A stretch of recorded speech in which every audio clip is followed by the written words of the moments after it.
from the Pathway Studios in Johnston proper. You are live from the path.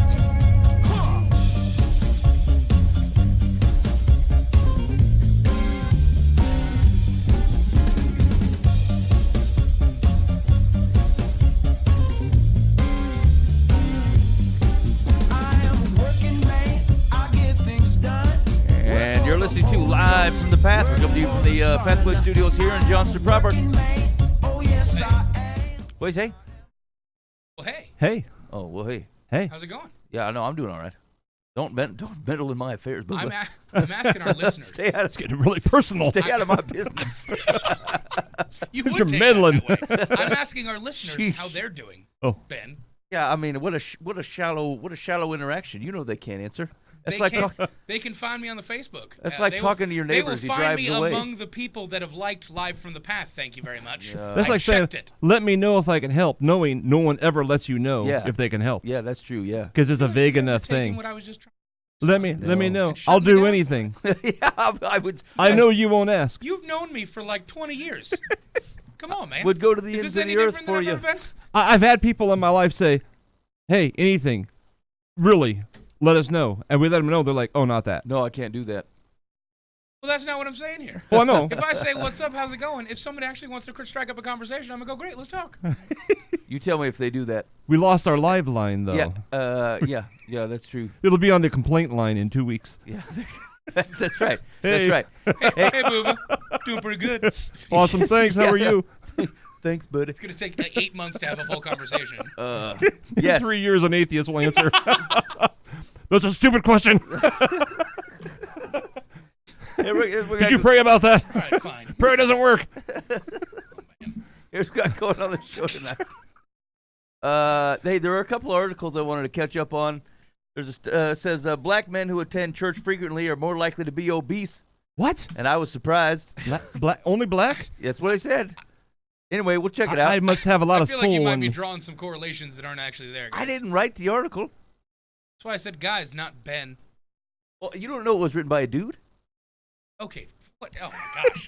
It's a rough night for Boova. Corner. I'm just going to hang out. I didn't know you were going to act this way. Otherwise, I would have prepared myself. Also, there was a report out by Christianity Today. It says, in Christ alone, most believers say they don't need others for discipleship. Wait, say it again? It said most believers say they don't need others for discipleship. Right. Okay. There was That's the American church. Yeah. Anyway, we're gonna get their thoughts on it. Also, I heard tell. Here's the thing that happened. You sure now? You want me to talk about it? Here was the thing that happened to me. I was at an Iowa Cubs game recently, and there was the guy that takes the hot dog cannon. You know what I'm talking about? Yeah. Hot dog cannon. You think I don't know about a hot dog cannon? Yeah. So anyway, hot dog cannon. My daughter catches one. It was her birthday. We took her out there for her birthday. She caught this thing for the hot dog cannon, and so she brings it back. And she starts opening it up, and there's like 15 layers of foil on this thing to try to keep it warm. I was going to ask if the hot dog was hot. Here's the deal. I'm pretty sure they package those at 2 p.m., and they don't fire them out to can until 8:30. So they put like 10 rows of aluminum foil to try to keep this thing warm, and it was not effective. It was a lukewarm hot dog. Anyway, she's super excited about it. She's showing it around, and no one's freaking looking. No one's paying any attention at all to her. She's showing this hot dog around, and they're like, Like to strangers or people? Yeah, like, hey, check this out. Hey, I got you. the hot dog or whatever. And, like, everyone's staring off at something else. And, like, I thought, what the heck is going on over there? And so I kind of walked over to this group of people. They're all staring this one direction. And I said, what is going on in here? And they said, hey, the Pope's in town. I said, I had no idea. The Pope has been around. And they gave the address of where the Pope was, and I said, I'll be doggone it. That sounds like Boova's place. And so... Anyway, they became convinced that Boova's the Pope. Whoa. The Pope. And so the only way to get rid of him, only way to get him off from harassing Boova's multiplex here is to give some sort of advice like the Pope would do. And so Boova's on the hook for some Pope-style advice tonight. Every time I want to get invested in those stories. Because I'm like, oh, man, this sounds great. But then like 15 seconds in, I'm like, it's going. I wasted 15 seconds of exactly. investment. This is a lie. This is a setup. Pope-style. Anyway, man. Anyway, that's what I heard tales going on. So sweet, sounds very elaborate. And then we'll get some advice on Dear Life in the Past, just to clean up your life. Hey, I took my daughter to dental school this past week. There was a family day. They have a full-time counselor for dental students. Yeah. Really? Full time. That This is is like the not last surprising. 4 years, because there's like a student panel, and Yeah. and they kind of tell their story.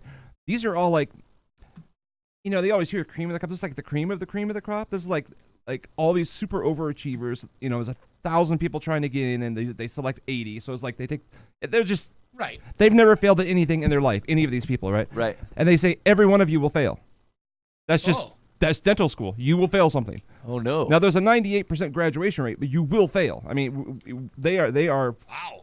I mean, you will hit a wall, and everybody thinks, oh no, that's other people, not me. And so they had to hire a counselor 4 years ago, full-time Even though counselor they set those who is busy. expectations. What's Oh, that? man. Even though they set the expectations of you will fail. They Oh yeah, still, they still don't believe it. It's like because they think us other people. Okay. I've been all around because they're used to just like, yeah, everybody says that, and I Right. don't fail. Right. Exactly. Yeah, and it's like They're a part of the 2% that never fails. they will fail. Boy, Wow. that freaks me out about going to the dentist now because I think this guy failed. Yeah. Say yeah. I'm gonna go ask my dentist. Hey, what did you fail? Yeah. The Spit it thing out. is, and they also bend over backwards to help them succeed, but they have to fail first. That's true. I You can got dig to on that. recognize you got the I fallibility. in totally you. kind of dig on that. It just kind of though what blew me away was I'm thinking how many generations have people throughout history have become dentists without a counselor? Why do we suddenly need a counselor? And honestly, she said they have therapy puppies. Of course they do. I'm like, Welcome to 2019. things have changed. You've gone. I don't even know what to think about that other than like, I guess cool. I mean, I dig on the concept of needing to learn how to fail. I think that's great. I think it's kind of sad that we do have to have a counselor for that. Like you are shattered so much by failure, like you can't come to grips and need to have a full counselor there. It was just it's fascinating. Yeah. And the students were like, oh yeah, she's a rock star. I say And she this was as there. someone who She was goes safe. to counseling, by the way, so I'm not condemning counseling. Oh, I love in any way, shape, counseling. or form. I mean, I think it's it's great. I think it's a wonderful tool. So please don't take it that way. But like, yeah, I agree with you. That is interesting that they have to have someone there full time for that. Yeah. Now versus the last, how many years of dentistry. Yeah. I Yeah, almost said I thought 1,000 it years was of just dentistry, interesting. but then I was thought that's blown probably away. not right. Yeah, boy, that is super interesting. I mean, I suppose it is something like it's certainly helpful to have around like a situation that you don't know how to deal with. Failure being one of them. Right. If Yeah. you're just not used to failing. Yeah. Yeah. Yeah. One guy was like, he finally after a while went to get help. He said, I'm not gonna make it. And they're like, oh dude, you're not even on the radar. You're fine. And he was like totally failing everything. Wow. And, Okay. And then like two students down in the panel, the guy goes, yeah, I was on the radar. He's like, yeah, I was there. Hey, actually, it's interesting that you brought that up, Dan, because I was thinking about that this week. Is that like one of the things that is very prevalent in our culture is kind of the affirming the reality of people's experiences, which I think there is. I think there's an understanding of like people do take in the world differently. Like Yeah, various yeah. groups of people, they take in the room differently. absolutely. Okay, so like reality is subjective to a certain extent, not because of what occurred, but how people process it, right? How they take it in. However, the risk to that is completely affirming. This is where we get the phrase "your truths," right? Hey, I want to speak my truth, right? Like as if there isn't a non-subjective, an objective reality in front of you. And so we can recognize that there's subjectivity to how people take things in, how they process, how their past is informed, how they take it in or recognize situations or whatever, without otherwise denying that there's an objectivity to it, and also that there is not an understanding of I'm going to say that I'm not finding the right words for it, of relativity to the problems that you're having, right? Because there's on one hand, so someone's going through a rough time. You say, "Look, yeah, that's certainly rough. I acknowledge that this is feeling really heavy on you." However, there are worse things, relatively speaking. Right. This isn't the worst thing, or other people have gone through similar things, and so this can't be the end of everything, right? This can't be like the darkest moment. Like other folks have been able to kind of interact with this thing or that thing. So anyway, what I was thinking about is that like there's a risk in not doing either one of those things. There's a risk in not recognizing that there's a uniqueness to how people take in the world, and how things are informed to what makes them subjective. But also, like, I don't think you're taking that away from them to otherwise bring objectivity to the discussion as well and say, look, just for perspective, there's something bigger than whatever it is that you're facing. But anyway, it's interesting you say that because like I think there is a thought of, hey, this is wrecking me. This thing is causing me all kinds of trouble. And for people who see kind of the wide gamut, go, hey, I hear what you're saying, and I know this is rough on you, but just so you know, like, not on the radar, type of thing. Yeah. And so it's interesting they said that because like that's been something that's been on my mind this week is like how you. How do we take? I think that there are some good things about making sure that we recognize people take the world differently without otherwise kind of affirming that they have the core vision of reality, right? That how they took it. It doesn't mean it's actually the objective truth. It just means it's true that is how they're feeling about it. And I think that speaks to a core issue that I think we have societally is the concept of like you can be empathetic towards someone's specific situation and the way that they do interpret their own situations, the way they do interpret reality, and also bring the truth of objective reality at the same time. You know, it is not inherently against emotions or against them or unsupportive to bring in the concept of objective reality. Excuse me. You know, if someone's screwing something up, you can empathize with the fact that they're feeling a certain way, but you can still bring truth to them. Yeah. And it brings in our faith too, of like the way that we speak about the concept of living in the kingdom of Christ. Like we are so fearful of destroying people's subjective concepts of what living is, what morality is, what things are. And we are so worried about being PC that we lose the concept of bringing objective truth.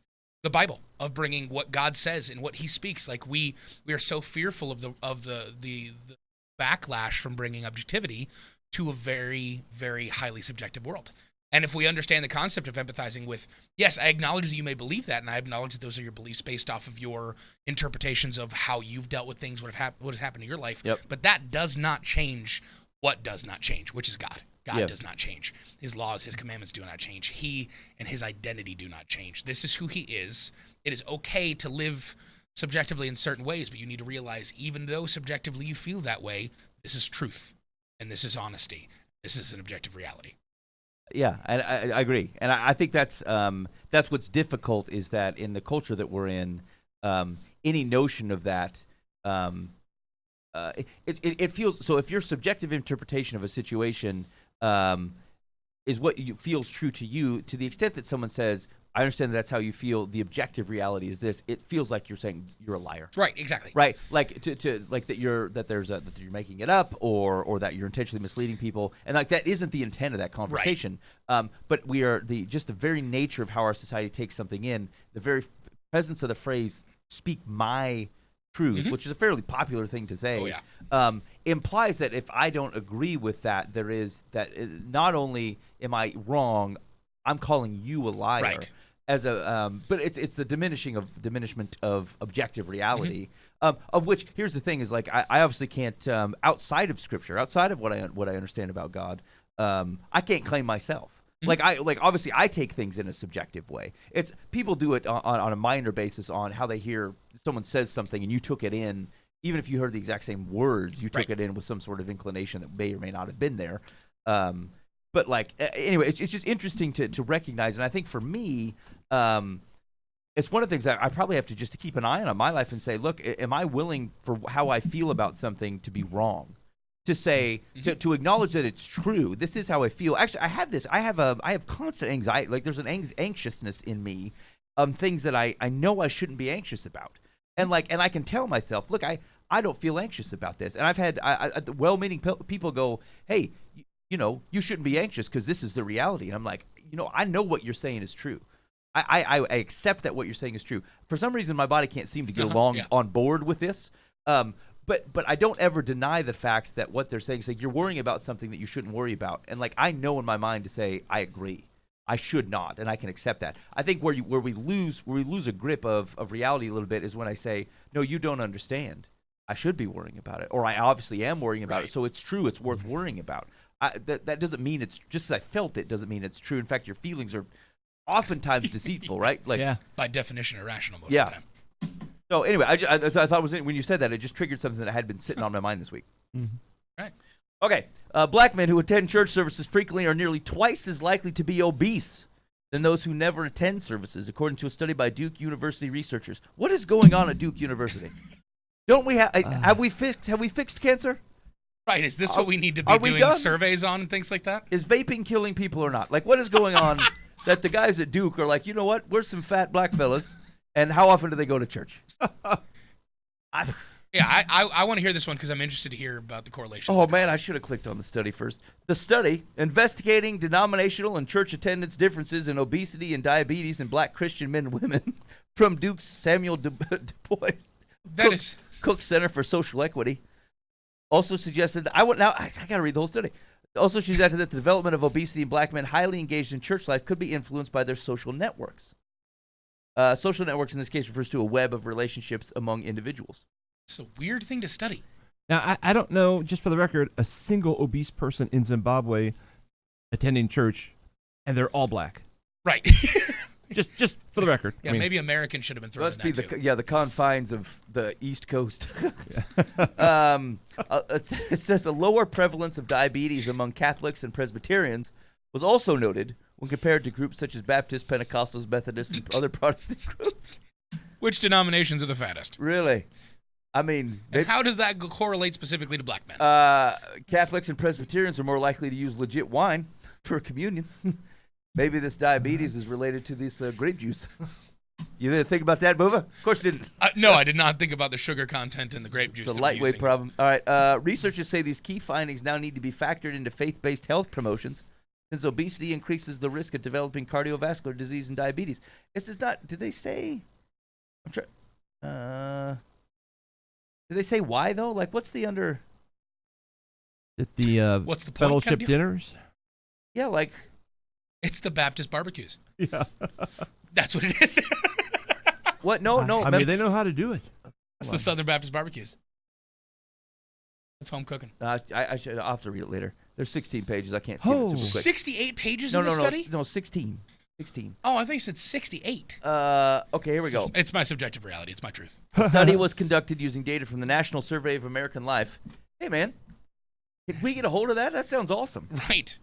Draw lots. The National Survey of American Life?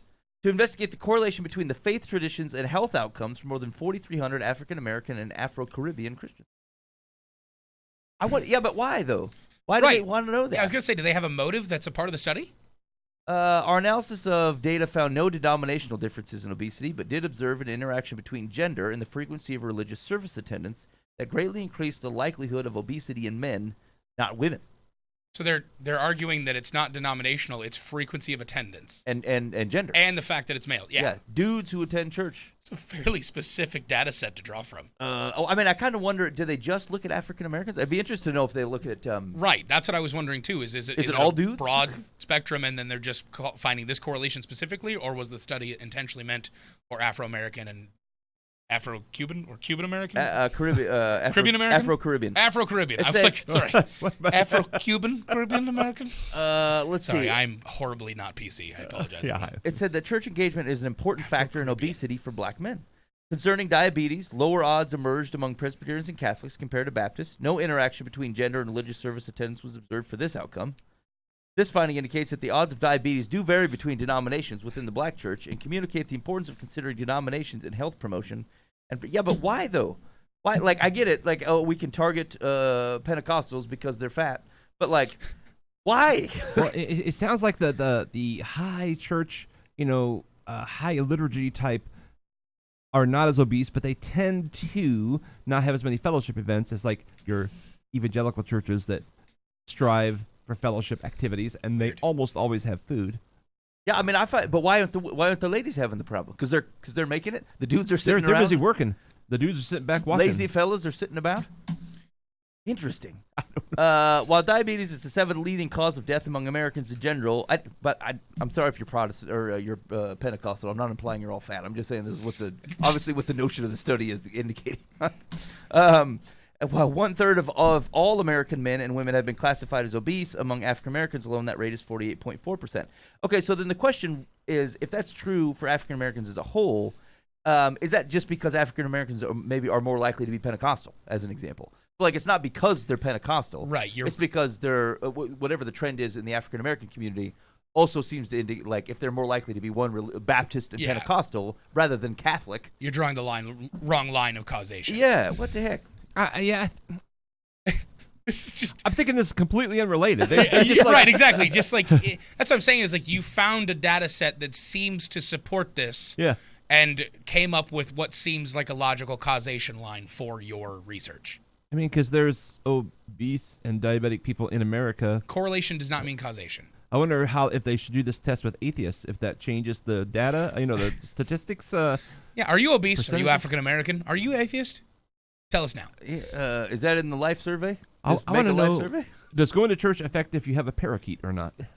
Yeah, this is I'm interested to hear the motive as to why they started this study. Yeah, it doesn't. Like, it seems like they're talking a lot about health services Well, it's because when you offered win- within the Christian community. When I you think want is what they're grant money, saying. you got to find something no one else is studying. So you got to come up with something. Legitimately, that is a very valid point. That's their livelihood. I mean, It is a 100% valid point. Hey, has anyone studied this ever? No. Should we? That doesn't matter. Will Let's anyone give us create money the for need. it? Yeah, exactly. Can we study? Can we get a department on this? Give us all Great. the job for 10 years. This is great. Hey, the Pentecostal church is very interested in the causation between obesity and church attendance. Duke, you got anything? I think we got a couple people. Oh, We can probably make this happen. Boy, yeah. There's That not might enough. be a take-home one. There's not enough why here. Anyway, we'll finish out the article here. The study further pointed to gendered roles. Oh, wait a minute. Hold on. We need to call some of the researchers. Did you find something? Developing obesity was seen among siblings and spouses. Oh, wait. The authors pointed to research showing that beyond the age of 32, obesity can be transferred among individuals. Answer. You can catch obesity. I'd like to share Hold up. mine. Obesity can be transferred? Hold on. Developing This is obesity great news. was seen among siblings sorry, and everybody. spouses if one person became obese. Among friends, if one became obese, the other had a 57% increased chance. This is social. Maybe because you have common interests exactly. like pizza. Yeah, you hang out together and eat fried We like chicken Doritos together. You hang out together and enjoy a couple sub sandwiches. Oh, no. Yeah, man. male same-gendered friendships showed an increased chance of becoming obese when one friend enters that weight group. We can no longer go out to eat together, fellas. Actually, here's the deal. It does not surprise me that a group of dudes, let's say there's 10 guys, they're all just waiting for one guy to make it seem like this is fine. And they're like, oh, you know what? Gate is open. Is that why since high school all my friends have been letting themselves go because I've just been there the whole time? They're like, well, if Boova did it, we They can. say, hey, we just needed give me one reason This to looks stay fun. here, or I'll turn it back around. Like, they As just I drink from a 2-liter Diet Coke. yeah, they just need an excuse to say, look, it's time of life. We're allowed to do this. Now, We're in. to reverse this study here, I'm having lunch with someone on Thursday, and I suggested Mexican food, and they said, like, no, I really need salad. And so I'm going to a salad bar. Oh, really? So You they can had a get salad reverse. at I was Mexican trying place. to spread my joy, and they didn't take it. Spread your joy of Mexican food? Of just obesity. I mean, Oh, okay. Food, eating unhealthy food. I mean, Well, you can eat Join- unhealthy at a salad bar, Dan. Oh, it's possible. You can eat just as unhealthy at a salad bar as you can at a Mexican place. I'll try. Mexican place, you can get one plate. Salad bar, you can keep going back and getting your ranch-soaked bacon chips on your cheesy lettuce. Yeah. So I'm just saying, generally as pretty someone healthy. who can do damage, Yeah. that has proven I read a book. year over year again that I can do damage. I'm just saying, just because it says salad bar doesn't mean you can't walk away with an 8,000 calorie meal. I usually consider Mexican to be a healthy option simply because there's some greens on there, tomatoes. Okay, let Generally me go gives ahead you and say again. Get you some lettuce, You're finding weird reasons to call something healthy. some beans in there. That's like saying, hey man, that burger that was covered in bacon and grease and stuff like that had garnish of a piece of lettuce, so it has to be healthy. Yeah, it's got a little extra stuff on Yeah. there. Oh, my Onions. lettuce was covered in mayo and ketchup, but it's still there. I So mean- I'm getting my leafy greens in for the That's day. right. That mayo isn't that like the middle of a plant or something? I just assume Yes. Yes. assume it's a vegetable. The mayo root. All right. man. Check this out, Dan. Distinct church roles may also encompass Oh, no. distinct Oh, no. taxing responsibilities for black men and women within and outside the church. Yeah, you go out to eat all the time with your congregation. Perhaps a factor in our findings is the superwoman rule, a liability and asset-laden phenomenon describing black women's stress coping response and its connection to adverse health outcomes like obesity. I've never seen a study on the pastorate on whether, say, the stress associated with pastoring churches of various sizes and in denominations causes one to be overweight. I've read those before. Yeah? I mean, like back in the day, that they were always like, get your exercise, watch yourself, because I don't think how many skinny how many pastors I know. Usually the more, mega guys are pretty thin because that's like it's all about image. They're also basically Hollywood actors. But like just real pastors, they're looking at they're all overweight. Their softball team. They're all like, hey, look at that fried chicken. I'm in. Potato salad? Oh yeah. I couldn't turn down Mrs. Frederick's fried chicken. This all-you-can-eat pie contest is for the youth program, Well, so I I'll guess do I'm it. gonna have to do it. Hey man, people in your church baking pies and bringing them by though. I could have that come back. I think this might be the only reason the Lord would not call me to be a pastor is the pie eating contest. Let's see. In our sample, the black men who have obesity and frequently engaged in the church may embody a Superman role, experiencing overwhelm from church and other social contexts that undermine self-care. I mean, that's true for anybody though. Right. It's just less. So some of the similar taxing situations, like CEOs, like higher level businessmen. The only difference, I suppose, with them is that like they might be making money that would allow them to put the old treadmill in the office or spend time playing golf or whatever. The pastor generally doesn't have that some sort of free time. What are they using to define this Superman and Superwoman role? What do they mean by that? I think the intent is to say someone who takes on all responsibilities. Okay, gotcha. Just responsibility. Okay. Which would be, I mean, from a pastor's perspective, again, I Sounds think exactly like a pastor. Not the health of the pastorate, but that is often the case. Yeah. To doing all those things. All right, that was the end. That was the end of the study. Okay. Yeah. I'd really like to read that article and figure out if there was a reason behind that study, or if they just took the data from this larger study and then kind of filtered it through to a very specific outcome. I don't ever want to hear from it again. That's if he doesn't need to take it in at all. They wasted my life. Dan's like, I'm In their out. research. I'm not invested. I'm done. Forget Duke. I'm no longer going to Duke. All right, surprising. All right, so let's see here. There was another article that said, in Christ alone, most believers say they don't need others for discipleship. I suppose initially, is that a surprise? I'm kind of daft here. I'm not understanding what that means. Okay, here, let me read it. Over the past decade, more believers are heeding the scriptural call to grow in the grace and knowledge of our Lord and Savior, but they're often doing discipleship on their own. A wide-ranging survey by Lifeway Research found that while U.S. Christians had made improvements in areas like reading their Bibles daily, prioritizing obedience to Christ, I've made it a priority, and avoiding temptation, their connections with fellow Christians have weakened. Hispanic and African American churchgoers may represent an exception to the overall trend. That explains why aren't the Hispanic Christians overweight? Right. Doggone that study. Forget coordination. Showing even greater progress in discipleship while deepening community ties. Those communities are much better at that. The discipleship. What's with the Europeans? Is it a European problem? The Anglo-Saxon European lineage. We're just we're loners. Get away. The only way to entice people to come together is like, you better bring me some food, and I will come. So I'm not coming for discipleship. No, I'm not showing up for that. But PB&J and maybe some side of baked beans. Devil's eggs. yeah. I'm in. The result came from this year's 2019 Discipleship Pathway Assessment, which tracks 8 measures of belief and practice, and compared to similar study Lifeway conducted in 2011. Here we go. Among Protestants who attend church at least once each month, most believe that an essential part of following Christ is saying no to the self and living to glorify God. This year, 66% of believers agreed with the statement, a Christian must learn to deny himself or herself to serve Christ. Makes me really sad for the other 34%. Like, no, he's my co-pilot. I'll fly the plane. Oh, man. Sorry. Keep going. A Christian, let's see, slightly fewer churchgoers prioritized obedience when Lifeway studied this in 2011. All right, we're up 2%. Oh, man. Let's see, they are spending more time in the Word. In 2019, 59% of churchgoers read the Bible every day or a few times each week, compared with 45% in 2011.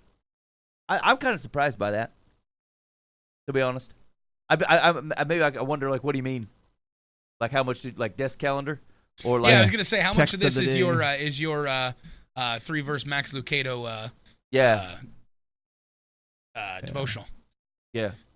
I mean, if you say devotionals, I mean, maybe. That would make more sense. Right, agreed. Yeah. I would assume there'd be more podcasts going on these days. Yeah, or listen to a Right, podcast about something. I just think of the old ladies that populate the Christian bookstores and buy the newest devotional. Old ladies are keeping these numbers afloat. Yes, they are. Last one, over 3/4 of respondents agreed with the statement, I try to avoid situations which I might be tempted to think or do immoral things. Up from 73%. Good, we got another 2% bump. Hey. We're moving. Yeah. We're moving. 25% are like, you know what, house of ill repute? I might walk in there. Think and see what happens. I'm good with that. I haven't been in the strip club in a while. Not supposed to lie. I might be a politician. I just might be an option. So I live as if I exist. Okay, check this out. The question: I live as if I exist to praise and glorify God. 33% strongly agree. 33% somewhat agree. 24% are neutral. I neither agree or disagree with that statement. A strong 10% are in the somewhat or strongly disagree category. What? I live as if I exist to. Well, they could just be being honest, actually. Not, I don't think I should. Rather than, yeah, okay, yeah. Do I live this way? No, I do not. You think it's a statement of what they're actually at, not what they believe. In fact, I'm stronger support. That should be a higher number. I think of people that do not do that. Yeah, agreed. Yeah, they say, look, you know what? Entirely. I don't live as I exist to praise and glorify God. I might be in the neither agree or disagree at some points in time. I was gonna say, if anyone finds themselves strongly agree with that portion, they should probably take a step back in humility and realize that's not actually true at all. I strongly agree that I live only to exist in faith and in praise to the Lord.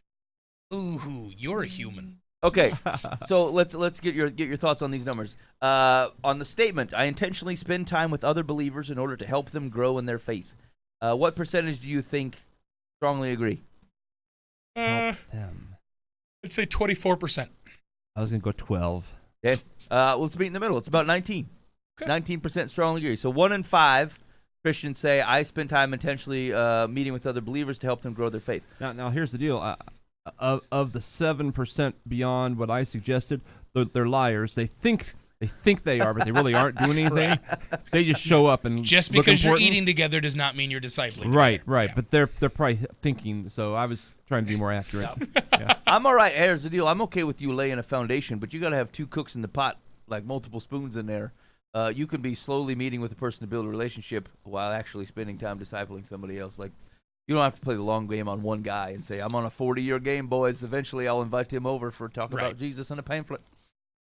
I think that seems about right to me, actually, 1 in 5. And I'm with Dan, actually. Maybe I bend a little bit more. That seems less likely to me that it's actually that high. Because the church would be exploding. Agreed. Yeah, I would agree. 28%. Yeah, if we're actually doing discipleship correctly, even a small fraction of us doing it legitimately correctly, I agree with that. Yeah, I mean, if there's one person out there with 2 other folks helping them build, one meet Jesus and one build their faith in Jesus, like, we wouldn't be talking about this. Exactly. Yeah. Mathematically, that is going to build exponentially. 28%. Oh, and by the way, I would say of the 19% that strongly agree, like that does meet the normal percentage. Like, there are some people that are carrying 4 or 5 people, groups of people. A lot of them are pastors. Although, if I think it'd be interesting to see how many pastors they actually talk to, and who aren't doing this either. I bet you there's a lot of pastors who are not. Yeah. They get busy in the administrative and get bogged down, and then they forget. Oh yeah. Which is, again, it goes back to, like, what kind of position have we put some of these folks in where, hey, they don't have time to take care of themselves or disciple people individually. We got to rethink that kind of stuff. Got to rethink the concept of the corporation versus the body of Christ. 34% neither agree or disagree, and then an honest 19 are either somewhat disagree or strongly disagree. I am not doing this at all. I do not intentionally spend time with other believers. Again, I think that's underrepresented. Yeah. If we're being honest, they might intend to do differently. And frankly, I go through seasons of this where I have to intentionally reset. Like, I have a list of guys primarily that I'm praying for and that I'm meeting with, and then stuff starts happening at work and stuff starts happening at home, and I might go 3 weeks and I haven't met with anybody, and I have to intentionally go, look, I need to talk to somebody next week. Call them up. We're having coffee, and then I'll wait a week, and then it doesn't mean you got to line up 15 people every week. But if you're going multiple weeks and not touching base with someone, not only for their edification, but for your own, you're missing out. You're not making the most of the opportunity that God has put in front of you. Right. Man, I stink at that. I know it. I stink at that. Ugh. Yeah. I think here's the deal, and this is my own admission more than anything else. I've always been weary of my faith level to be able to do that kind of thing, right? Mm-hmm. I've always been weary that, like, I'm not the guy that should ever be mentoring somebody. I should just constantly be mentored by a bunch of people. And interestingly enough, that's kind of switched in the last couple months. And, like, you saying that aloud totally just hit my heart really hard. Of, man, I love Jesus. I love following him. I love learning about him. And for my own edification, maybe I should find myself where I do meet with a couple people, this being one of them, of spending time with dudes. But, like, am I trying with anybody else? Am I trying to help steer someone in the right course? And the answer is no right now. Oh, crap. Yeah. All right. Got to be one. Got to be somebody. I know. Yeah, you're right. Absolutely. Yeah. And it's not because I'm short on time. So man. All right. And here's the deal: it's, don't take what we were talking about earlier. It's okay to start building relationships, man. It's totally fine.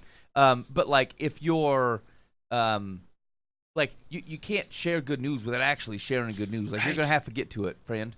So get yourself so you're in the right relationship to do so. Take your time. That's fine. But like just know that when Jesus wanted the good news spread, like he actually intended to talk about the good news, not just like those guys seem happy and we're good natured. Right. Although you should be those things. Yeah. Gotta do it, Boova. Yeah, I do. But you know what's interesting? It says so the places where believers struggle, based upon the survey, then are sharing Christ and building relationships, which is rooted. If you think about what people say we're nailing, is on the deceit that your faith is an individual thing, to the extent that God is looking for kind of a mental assent, not something that actually controls your mind and your body and changes who you interact with and how you interact and the desire to otherwise spread good news to the world. Like you misunderstand the mission of the kingdom as if everyone else's job is to take Christ to you so that you may know, and then it's supposed to stop with you. Like that's a misunderstanding of your faith, and frankly, borderline unfaithful and unobedient to Jesus. To think that it stops there, like that's just a wrong idea. You are not the primary focus of the kingdom. And I know you probably don't feel that way if you're not doing any of these things well. And like I said, I admit to having to force myself to make sure I keep them in line. But just recognize that that's ultimately what it ends up being is like, hey, faith, the spreading of the good news was meant to come to me, and that then it's met its end result, and it's not beholden to me to spread it around. Like that doesn't sniff right at all. You would never agree to that. But that's what your physical body is saying. Right. Okay, the rest of that gets pretty long. I'm not going to worry about it.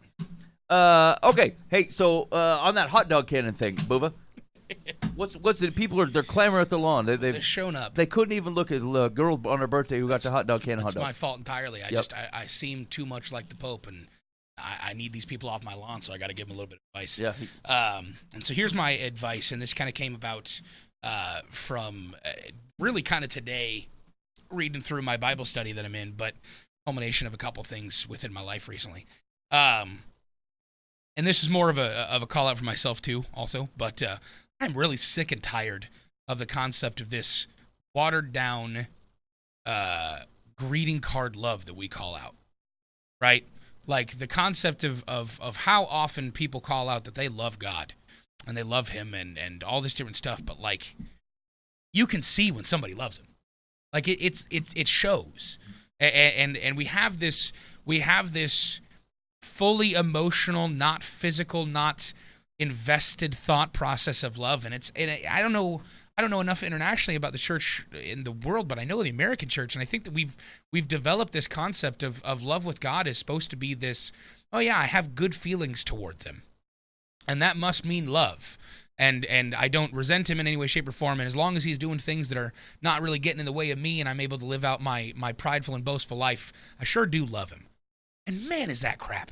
And it's an offering to God that is just, I mean, I can't even imagine being God and getting that offering. like knowing what I've seen Him of rejecting offerings that are not up to His standard. And knowing from an Old Testament God that is a jealous God that expects this from us. Like, I'm very thankful for the fact that God is not just a wrathful God. But we need to, as a kingdom, start truly grasping what that means in loving God. And there's plenty of examples biblically of what love is. And it's never really an emotional thing. Love is not very often called out in the Bible to be, oh, as long as you feel good about the Lord, you're good. Love is if you obey my commandments, it is He who loves me. The one who loves my Father is the one who obeys His commandments. If He loves my Father and loves me, my Father and I will dwell in His house forever. Like that kind of stuff. John 14. And even in, I think I read Deuteronomy 28, there's a comment regarding the concept of loving God and following His commandments. And we miss that. And it's sad. It really saddens me because we look at God and our relationship with him as something that's still that proverbial genie that is, as long as he fulfills the things that I'm asking him to do and doesn't generally get in my way, I love him and therefore have a good relationship with him. And not only from a condemning standpoint is that a terrible place to find yourself, but also from the perspective of missing out on the fullness of a relationship with him. That's also a super important part that saddens me, because it's not just, oh, turn or burn, you're in the wrong here. Also, you're missing out on the fullness of what really loving the King is and finding him as your Lord. And that's another thing we mess up quite a bit that I was talking about at church this weekend is we don't understand the concept of lordship. We are not very good as an American church understanding what it means to be underneath the consent of a king. We've never lived that way, and we've never had to live that way. And so we understand the concept of, yeah, there's someone in authority, but not to the perspective and not to the extent and we put them there. Yeah, exactly. Right, exactly. Yeah, we elected that authority, and that authority is given by us rather than that authority is existent outside of any permission that we offer. That authority is to be recognized and to be feared in certain aspects. And so, not to get off my original point, but I would love to see what would happen in the church, in the body of Christ in this world, if we found ourselves in a place where we defined and lived out love as the way that God calls it to be and the way that Jesus calls it to be. It was never meant to be just this watered down hallmark thought process that was all about, oh, I feel good. And because I feel good, then I show love. It's the concept of you obey God that you love. And by obedience and through obedience to his commands, you show your love to him. And you show your respect and your admiration to the King and to the Father and Yahweh of this universe. I can't even imagine what would happen in our lives and in this world if we truly started to understand that and became a body of believers and a body of kingdom warriors that lived that out daily and were obedient to our everlasting Father and the Almighty. And my advice to you is to take a step back. Survey the love that you call that you have for God. If it is not met with obedience and it is not fulfilled with works and living actionable things through your life, as far as I'm concerned scripturally, you're not loving him. You may think you are, but you're not. And I would strongly caution and encourage you to get to a place where your obedience and your showing God that you love him starts living itself out through your life.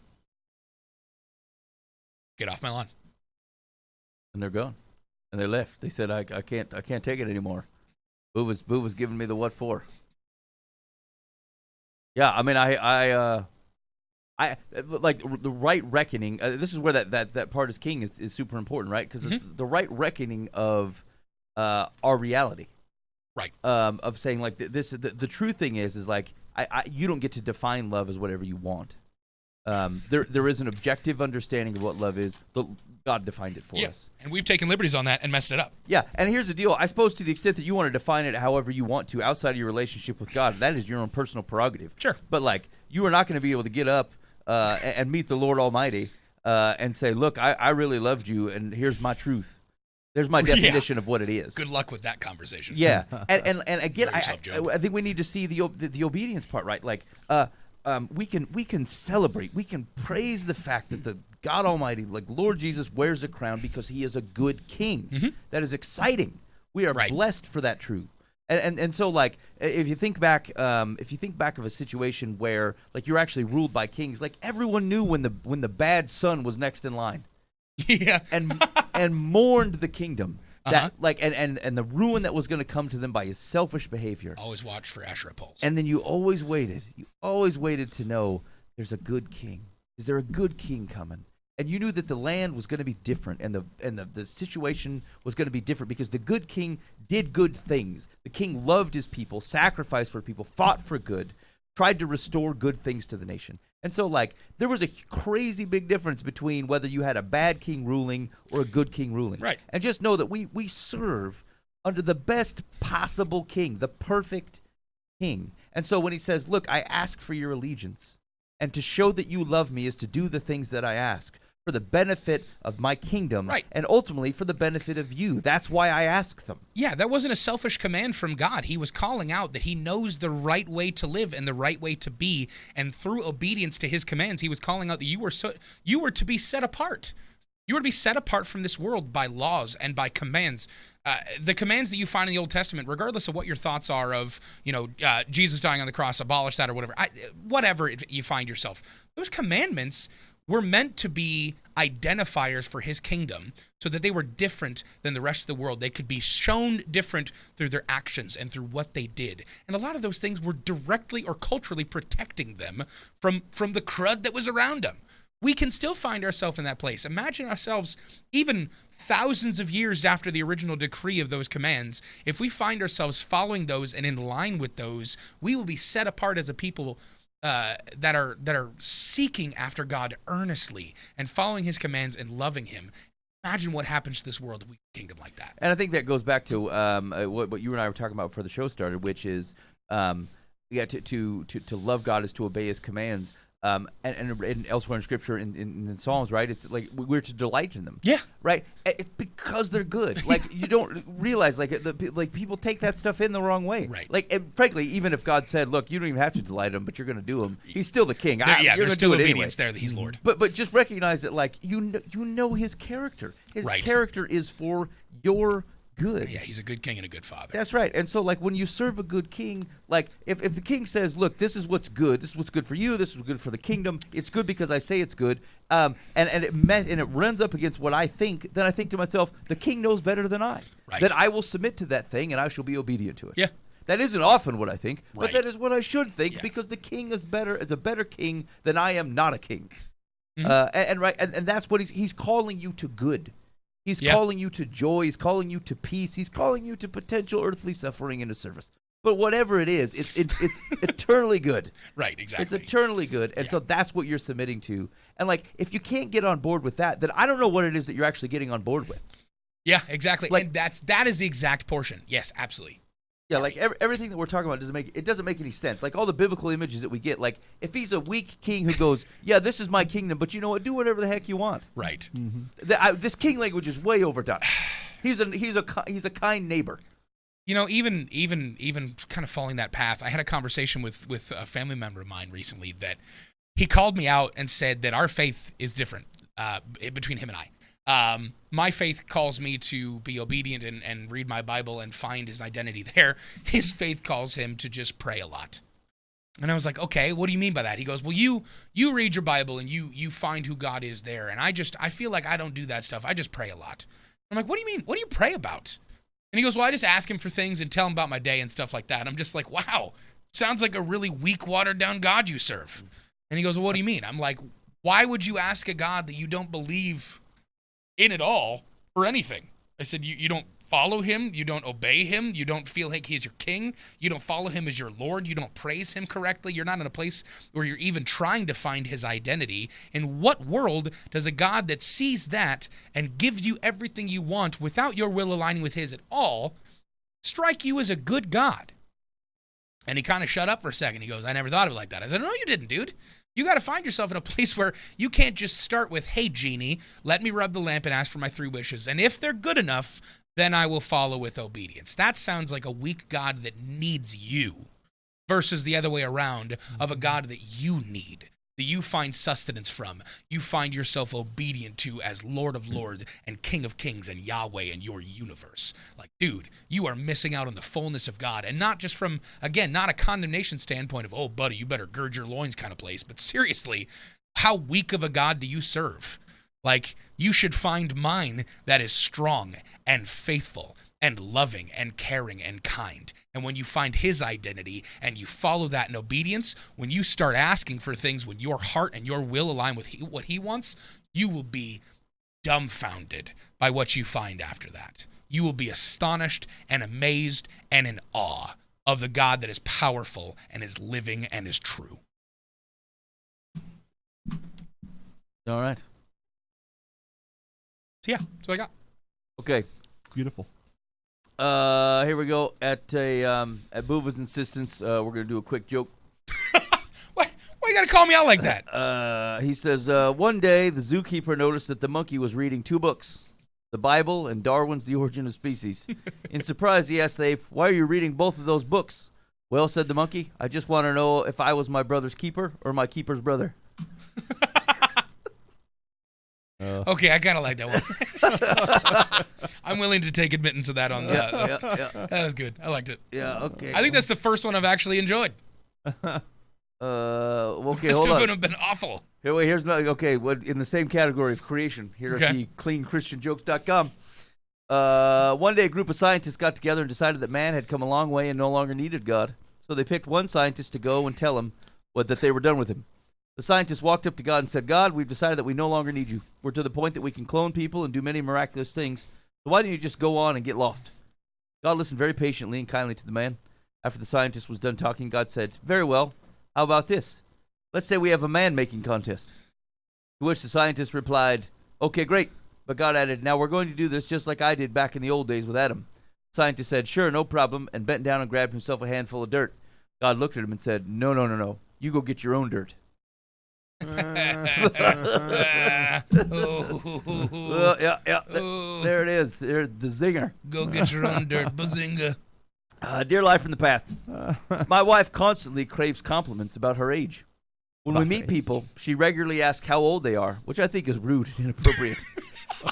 Like comparatively? Then she asks me if I know how old they are, and I say no, because I don't think it's any of my business. She then asks them, how old do you think I am? Almost always they guess low, which makes her happy.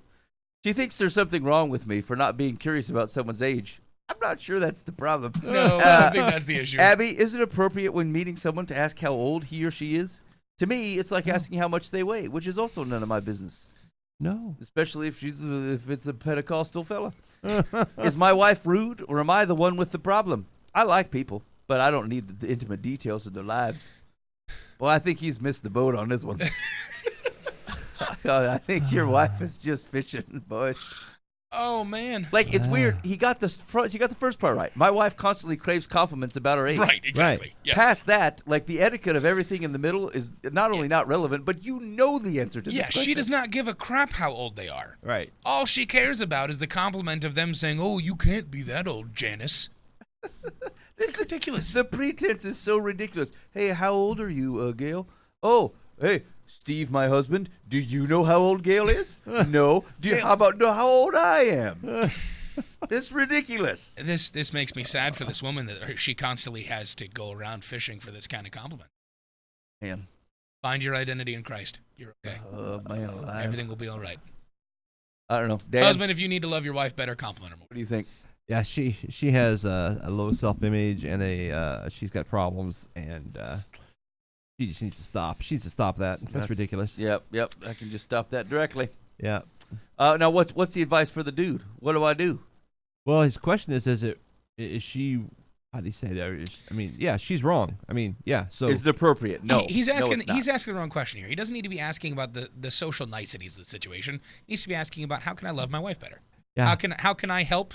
How can I help her stop doing this? How can I help her fill her bucket so that she does not need to go around and create these awful situations fishing for compliments? Yeah, maybe he needs Why to is give her she so more unhappy? words of affirmation. Right, exactly. Is she looking for compliments because she's not getting them anywhere else? If so, husband, get on it. Text her every morning and tell her she looks great. You look young. I don't. I could be wrong, but she kind of comes off as someone who is not satisfied with only her husband's. That's very valid. That's why I'm saying if that's the situation, fix it. If it's a wife that's just constantly seeking attention elsewhere, well, she needs help. Not Here's him. the deal. I don't does know. need help. Let me ask you this, fellas. I need some honest advice here. Is it wrong? Like if my wife was doing this over and over again, and I've talked to her and said, "Look, you got to knock that off. Like you shouldn't be doing it." And she said, "Hey, do you know how old Janice is?" I would say, "No, because it's rude." Is it wrong to do that in public? I would totally call that out. Eventually, if it takes that kind of shock factor, I don't think that's that big of a deal. I'd say, well, I don't know, but she looks younger than you. I don't Yeah. think I'd ever find myself saying that, Dan. I'm not sure, sweetheart, but I'm guessing 10 years you're junior. Yeah. Yeah. Probably not a good idea. Why do you want me to answer I suppose that? I'm not the only married. I'm the only unmarried man in this room, but I just feel like that's not the right way. I think there's got to be a point where, like, I don't know what it takes to drive it home, but I mean, mercy. That's too much. Call a woman in your church that knows right things, that is her senior, and come talk to her. If you're one of those people, call the complaint line. That's I mean, legitimately. Let's say now I'm gonna set the parameters. Let's say this has been going on for 40 years. All right, 40 years I've been talking about this, and the wife continues to fish for compliments in this way after I've asked her not to do You've been that. worried about age for 40 years. Is it wrong to go ahead and just kind of lay down the anvil in this conversation? That's a 515-517-0085. I'm ready. I'm ready for this. Oh, buddy. Loins have been girded. I'm interested. Yeah. Let me know. Let's see. Here we go. Dear Life from the Path. Oh wait, sorry. Secular. Sorry, Yeah. secular advice was Ooh, many people dislike being asked their age, and to ask that question of a stranger is not appropriate. That your wife raises the subject because she seeks validation about her looks is sad. I'm guessing she will stop doing it when people answer her question honestly. I mean, your optimism is not afforded withstanding. Nope. Oh. Here we go. Dear Life from the Path. Whenever the opportunity presents itself, I donate one of my framed oil paintings for fundraising. On one of these occasions, my friend and her husband purchased raffle tickets and won my painting. They happily took it home. Months later, there was to be a silent auction at an event. My friend asked if I would mind if she donated that painting to it. It disturbed me that she obviously didn't care to keep my painting, but I told her that she owned it and it was hers to do with as she chose. To this day, this incident stirs up resentment because she obviously didn't wish to keep my artwork. Am I childish to harbor this disappointment? Yes. Yes. Yes, you are. Without a doubt, and I refuse to give any more than that. Yeah, I mean, I get the artist's inner turmoil, but it's immature. That the point wasn't his art; the point was the fundraiser, and she wants to raise more funds through his art, so that's a good thing. But sometimes you take things personally that you shouldn't, and I think that's where this guy's at. Yeah. I mean, frankly, is it childish? Yeah, because I think you think you have an adult's ability to run that through a perspective. I mean, here's the deal, especially as as an artist. I mean, that's a pretty divisive world. Like, not everybody is creating Who Let the Dogs Out or whatever. Something art that everyone will enjoy. You know what I'm talking about, Boova? Hold up. Yeah.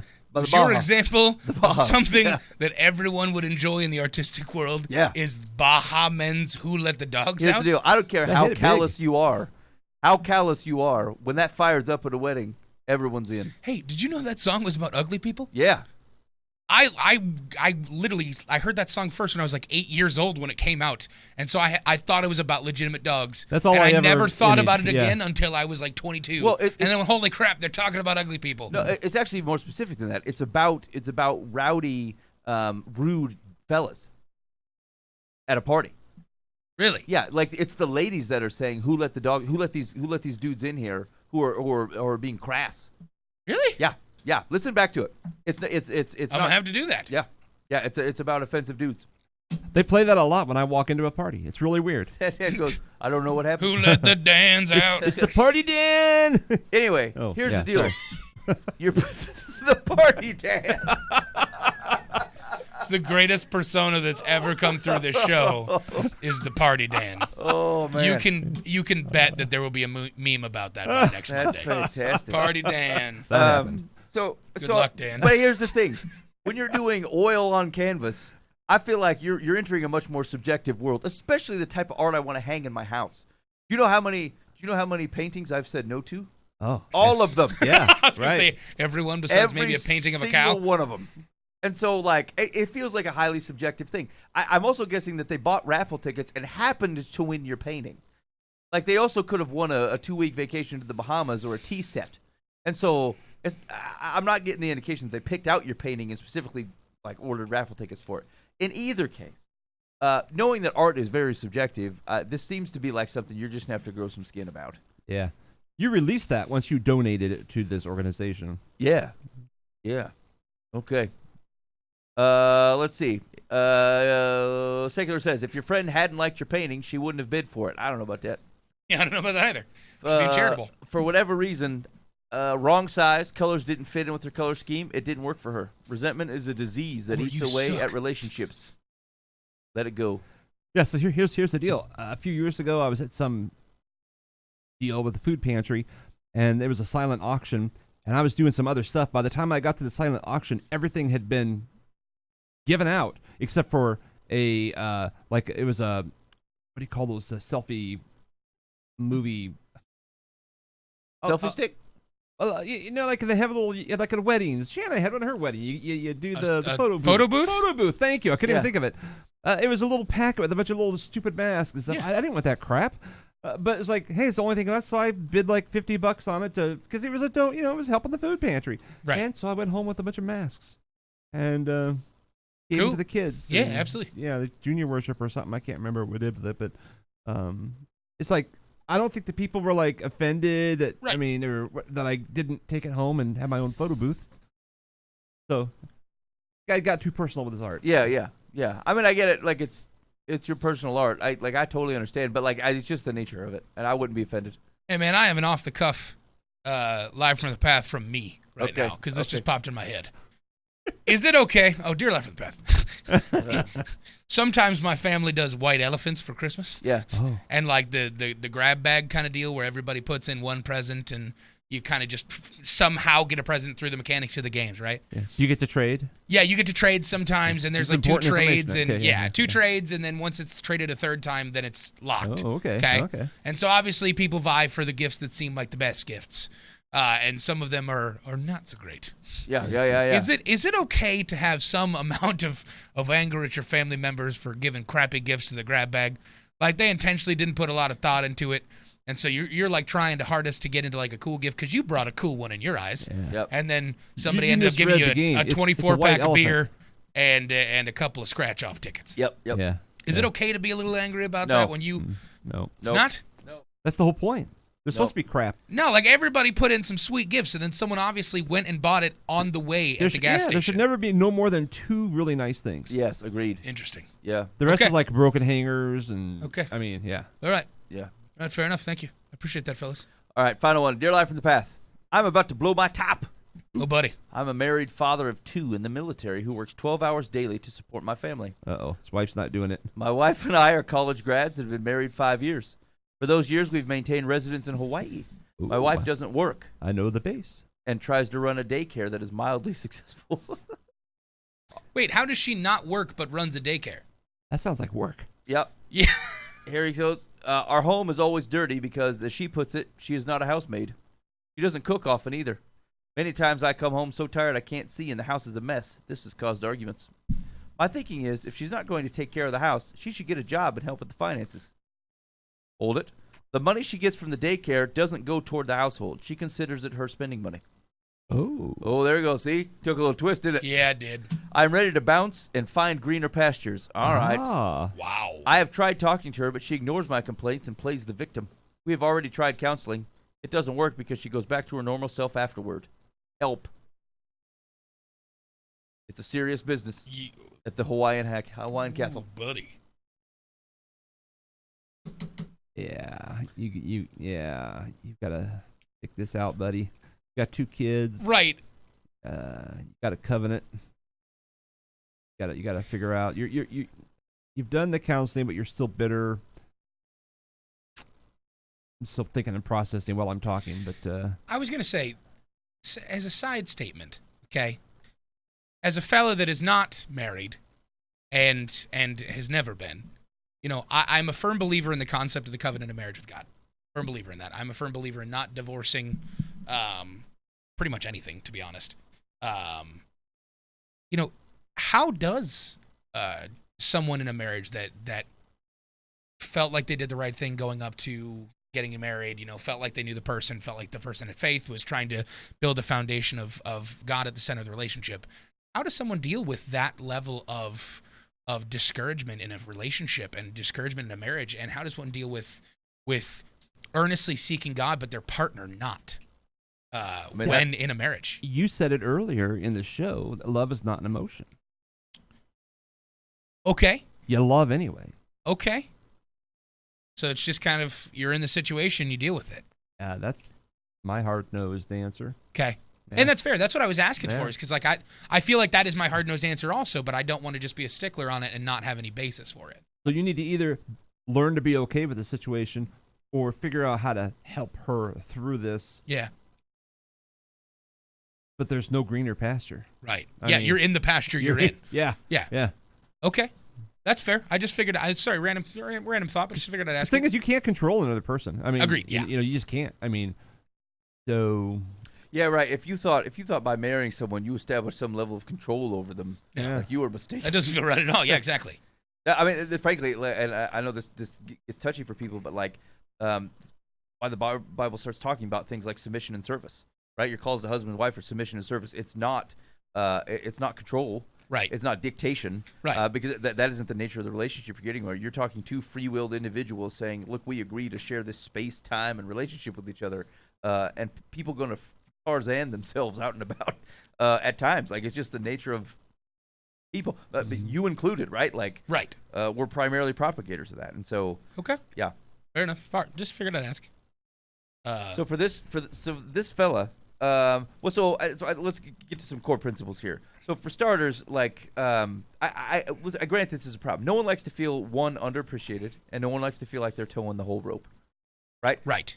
And so, and to the extent that someone that we can't talk about that honestly, like every couple goes through this, right? The concept of an equity, with the things that people are dealing with in the marriage, whether it's work, whether it's emotional toll, whether it's dealing with the children, and I find this it's exacerbated at times with families that I know where there's a sole income.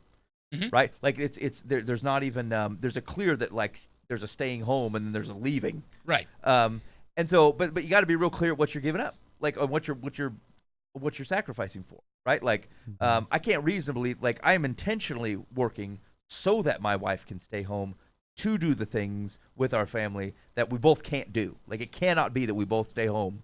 No one makes any money, right? But there's a means that somebody gets to stay home and raise children and school children. Or even, I guess that it's not unique to that situation though, because like the same thing happens with two working adults. You're out of the house, and then everybody's tired, and we look around and say, "Who's going to do this junk?" Dinner still has to be made.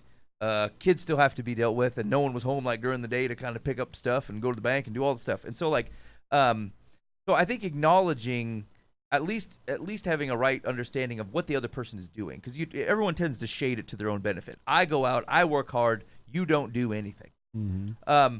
The grounds that say like you don't own a mutual, like, so it's like core principles are you own a mutual house, you have mutual children, you have equal responsibility for them. Time makes it, like in my example, time makes it so that my wife handles the things with the children more often. She's simply around them more, right? But that does not otherwise default her to being the person who's responsible for my children. We're equally responsible for my children. Right. And so anyway, I say this, like one of these things is just there's a core concept that says, look, I work 12 hours a day and I come home and the house is dirty. I mean, still your house, dude. And so when I'm home, as an example, when I'm home, sometimes I work from home, I'll generally start dinner because I'm home, but not because I'm doing it on my wife's behalf, or like it's either her or my responsibility. Like we have joint responsibilities. And so the broadly to say is like, you're going to have to keep talking through this. This is a constant conversation. And the way to force yourself into seeing it correctly is to acknowledge what someone else is doing. And then, is it possible that there's an inequity here? Sure. Yeah. Sure. There is a possibility. Ultimately, a lot of these things are your responsibility as a dude. Yeah. Again, back on the submission topic and the service topic, there's a lot of stuff that just lands on the fella. Like you're gonna have to put up with that kind of stuff, and then continue to show your wife love and continue to communicate. Hey, this I'm busy, or this is what's going on in my life, and work to living that life together. But like these are not easy conversations because they get at personal things.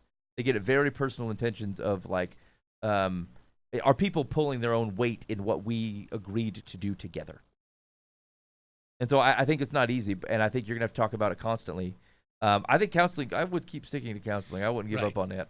Yeah, it sounds like they do it for a little while and then give up when it seems like something's good, and then she, from what I heard, at least I think so, was that after they get done, she goes back to her old ways. Maybe you should stopping counseling. Maybe you should just continue that regardless of some like quantitative goal. Well, he obviously thinks the issue is all hers. Sure, right. Yeah. Made mistake. We're getting counseling. She's not listening. Yeah. That's always the great place to find yourself. I've just talked to people and like say marriages where hey, we stopped going to this person because this person didn't like it, and then you move it because the other person didn't like it. I'm like, again, no counselor's gonna fix what's going on right here. Yeah. Like you got to be willing to change it. Like I was looking at some of the specific things he says. Like our home is always dirty because as she puts it, she is not a housemaid. Two again core principles. One, you're not either. I suppose as a job. But you both are responsible for the house. Right, exactly. And so, like, it's here's what's not cool is someone who goes, look, not my problem. I'm gonna dirty the house during the day and wait till someone comes and cleans it up. That sucks.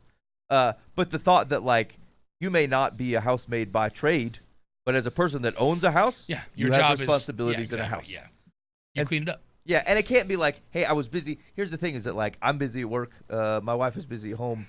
That doesn't give either of us the ability to make messes and just say they're not our problem, they're someone else's deal.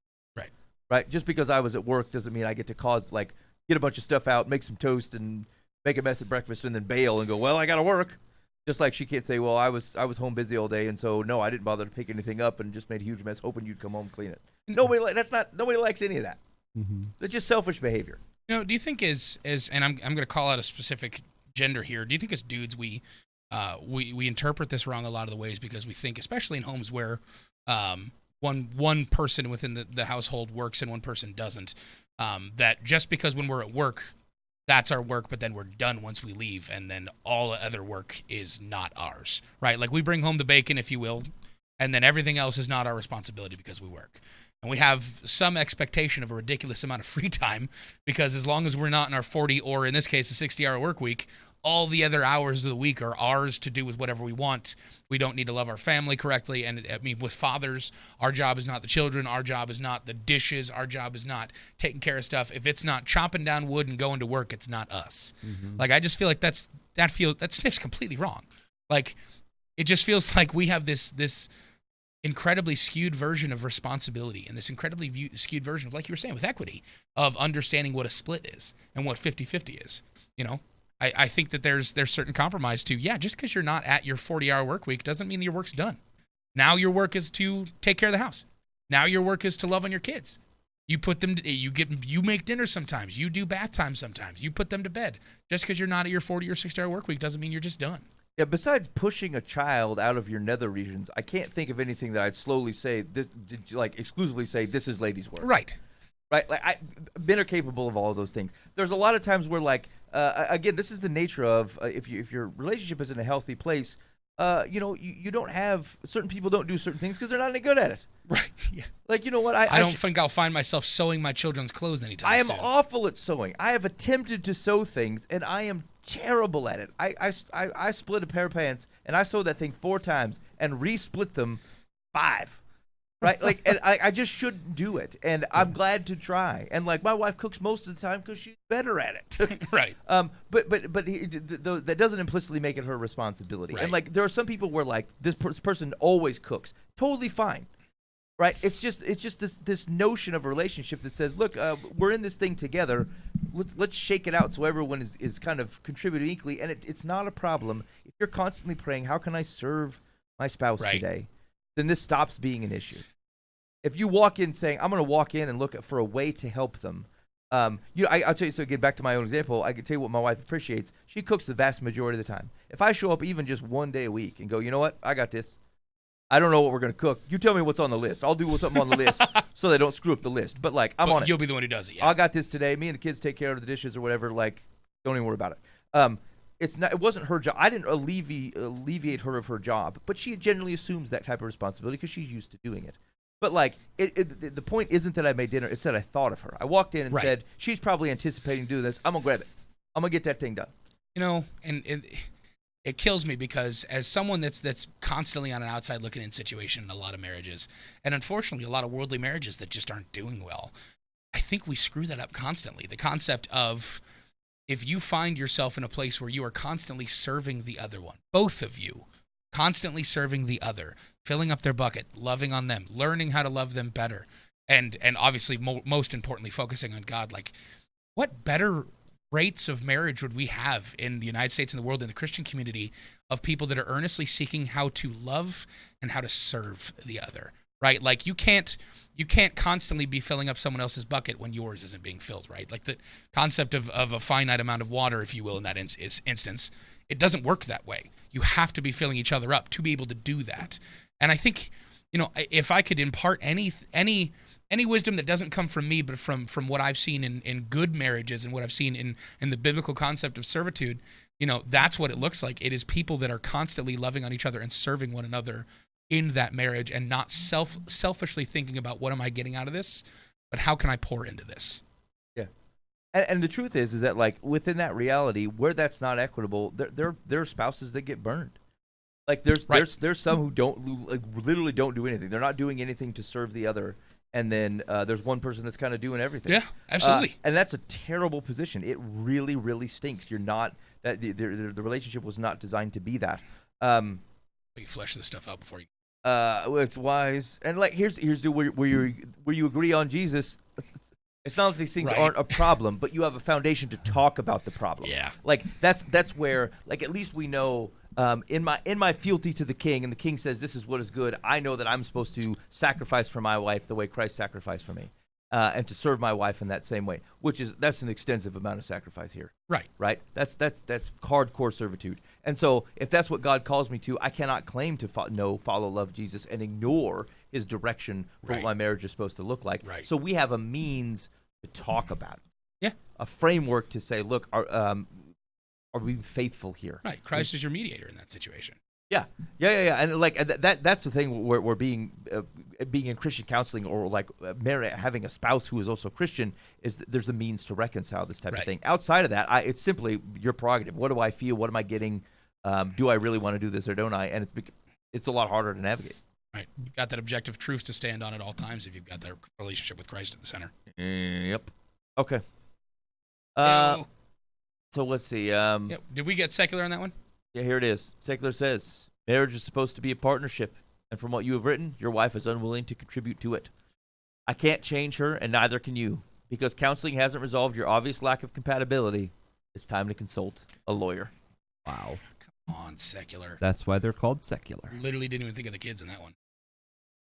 Yeah. Even from a worldly standpoint, didn't think about the kids. That's really unfortunate. That's a rough one. Here's the thing is that like that's tough. It's super tough being in an equitable marriage, right? That's why we're called to the equity of it. Right. It's very difficult to be the one person. Now, sometimes your service means carrying people through times in which they're not acting the way they're not acting themselves. Yep. And they're not up to their best of intent. In fact, that's definitely a thing. Happens all the time. Exactly. That's the better or worse, richer or poorer, Yep. sickness and in health. That's easy to be in a exactly marriage what when that it's happy is. all the time. Yeah, exactly. Yeah. And I think the mature and Dan, I'd be interested to see what you think, but like the maturity in marriages to me, I think is reflected in not that these conversations don't continue, is that like they're in shorter instances, shorter amounts of time. People recognize them easier and don't blow them up. Like, it's not that people remain people, individuals remain individuals, and they're all constantly having to sacrifice to this notion of kind of a greater partnership. But like it's the same way you avoid arguments in a marriage. Like you both can't be unreasonable. Like if someone's upset, like you just don't have to meet them where they are, and then that's when things become real nasty. You just acknowledge that for what they are. They're upset, and try to support them through it, and then work your way through it. But all arguments require one party who started it and one person who decided, yep, I'm gonna meet that head on. Right. You can avoid a lot of arguments by not meeting it head on. And so like maturity in marriage says, you know what, I'm not gonna meet that head on today. They're having a rough day. I'm gonna work that out. Yep. All right, you've been listening to Live Path. I really appreciate it. Thanks for hanging out with us tonight. And I have nothing else. We will see you next week. In the meantime, be faithful in means. God will handle the ends. You've been listening to Live from the Path.